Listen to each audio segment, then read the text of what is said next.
Catus Maximus here, this time with the DeWalt branded Taiwanese ratcheting box wrenches. They do have individual part numbers, so supposedly you should be able to order individual wrenches, although it didn't seem that easy. I did find a few listings for them. One of the things that I was noticing about these DeWalt is that they're just a little different than some other ratcheting box wrenches, and I think they may, I'm not sure if they will end up holding up any better, but I just was noticing that they have this. Initially I thought it was an extra ring, but it appears just to be a little recess. Found a few wrenches at a garage sale. It was actually just a plastic bin of random tools. Seems like somebody had bought a bunch of them individually and then ended up getting some kind of better tool set and was just getting rid of oddball tools. So these are the only two ratcheting box wrenches that were there. But I thought it gave me an opportunity. I find it odd that they have these little textured areas. Not exactly sure what that's for. Did measure the gap, at least in the open end. These seem to be pretty precise. Online, people seem to think that these are generally okay.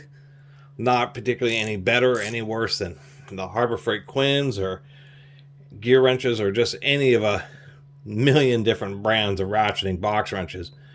I mean, that's where the gear wrench name came from. Gear wrench is, I believe, the first to get a patent on a ratcheting box wrench.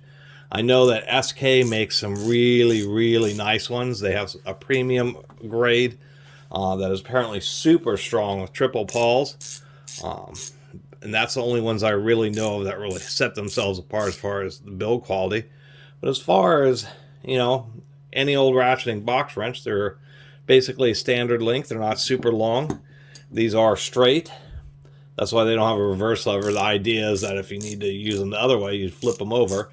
But of course, you still have to be careful, because if you have like a bolt that you're trying to get loose, but it's against the surface, you can back it out to where the bolt sandwiches the ratchet against that back surface.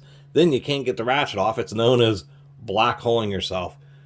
That's a real special situation. I've done that to myself, where I've had to get in there with like a Dremel or the end of a hacksaw blade just to cut the threads of the bolt off so I can get the wrench out of there, and then use pliers to get the rest of the bolt out. It's a real nightmare when you do that. So that's why I always kind of prefer reversible ratcheting box wrenches if those are going to be your first set. But I'd run this 10-14 and thought I'll throw these in my junker toolbox, because those are two super common sizes.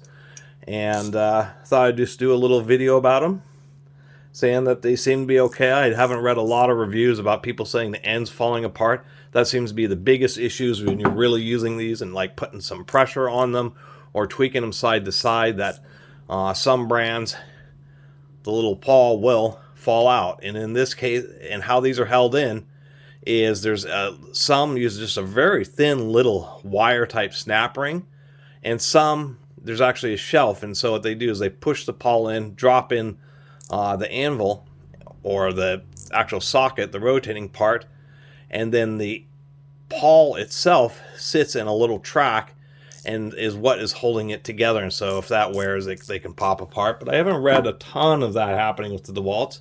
And DeWalt seems to have an okay warranty on them. So just I'll do a little video sharing my opinion about the DeWalt ratcheting straight box wrenches. Really appreciate everybody who's been watching and subscribing. And if you haven't subscribed, please do. Until next time, Catus Maximus out.